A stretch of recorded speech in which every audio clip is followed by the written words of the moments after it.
Judges chapter 1. After the death of Joshua, the Israelites asked the Lord, "Who of us is to go up first to fight against the Canaanites?" The Lord answered, "Judah shall go up. I have given the land into their hands."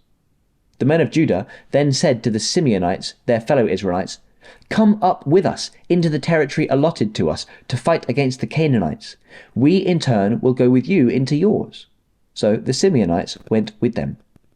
When Judah attacked, the Lord gave the Canaanites and Perizzites into their hands, and they struck down 10,000 men at Bezek. It was there that they found Adoni-Bezek, and fought against him, putting to rout the Canaanites and Perizzites. Adoni-Bezek fled, but they chased him and caught him and cut off his thumbs and big toes. Then Adoni-Bezek said, 70 kings with their thumbs and big toes cut off have picked up scraps under my table. Now God has paid me back for what I did to them. They brought him to Jerusalem, and he died there. The men of Judah attacked Jerusalem also and took it. They put the city to the sword and set it on fire. After that, Judah went down to fight against the Canaanites living in the hill country, the Negev, and the western foothills. They advanced against the Canaanites living in Hebron, formerly called Kiriath Arba, and defeated Sheshai, Ahiman, and Talmai. From there they advanced against the people living in Debir, formerly called Kiriath Sepher. And Caleb said, "I will give my daughter, Aksah, in marriage to the man who attacks and captures Kiriath Sepher." Othniel, son of Kenaz, Caleb's younger brother, took it. So Caleb gave his daughter Aksah in marriage to him. One day, when she came to Othniel, she urged him to ask her father for a field. When she got off her donkey, Caleb asked her, "What can I do for you?" She replied, "Do me a special favor. Since you have given me land in the Negev, give me also springs of water." So Caleb gave her the upper and lower springs. The descendants of Moses' father-in-law, the Kenite, went up from the city of palms with the people of Judah to live among the inhabitants of the desert of Judah and in the Negev near Arad. Then the men of Judah went with the Simeonites, their fellow Israelites, and attacked the Canaanites living in Zephath, and they totally destroyed the city. Therefore it was called Hormah. Judah also took Gaza, Ashkelon, and Ekron, each city with its territory. The Lord was with the men of Judah.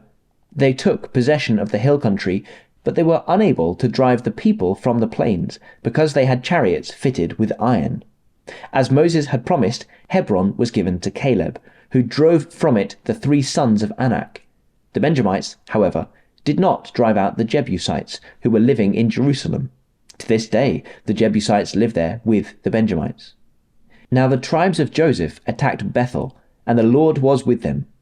When they sent men to spy out Bethel, formerly called Luz, the spies saw a man coming out of the city, and they said to him, "Show us how to get into the city, and we will see that you are treated well." So he showed them, and they put the city to the sword, but spared the man and his whole family. He then went to the land of the Hittites, where he built a city and called it Luz, which is its name to this day. But Manasseh did not drive out the people of Beth-shan, or Tarnak, or Dor, or Iblim, or Megiddo, and their surrounding settlements, for the Canaanites were determined to live in that land. When Israel became strong, they pressed the Canaanites into forced labor, but never drove them out completely.